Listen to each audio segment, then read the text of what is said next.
In this video, we're going to talk about the difference between WordPress.org and WordPress.com. Now, WordPress is a powerful publishing tool that makes it easy for anyone to publish their content online. WordPress comes in two different versions, WordPress.org and WordPress.com. Now, while a lot of the key elements are the same, there are some very important differences.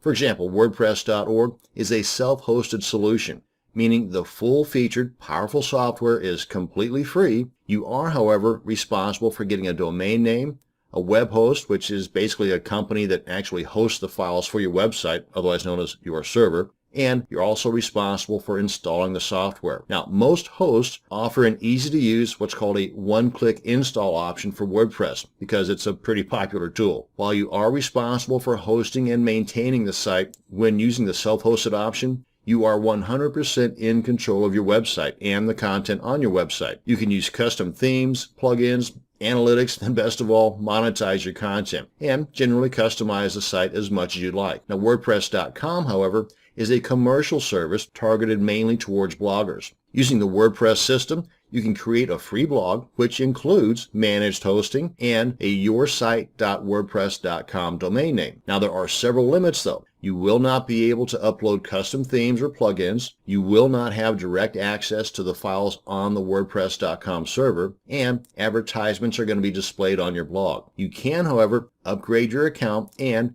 pay additional yearly fees for a custom domain name, additional hosting space, or removing those advertisements. Now, choosing which option is best for you just depends on what your goals are for your website. If you will be focusing mainly on blogging and don't want to handle or hire someone to handle the setup and maintenance, then WordPress.com is likely to be your best bet. If, however, you're a business owner of any size, you would generally be best served with WordPress.org, the self-hosted option, as you will have a lot more control and flexibility for your website. That's going to bring us to the end of this video on the difference between WordPress.org and WordPress.com. Thanks for watching.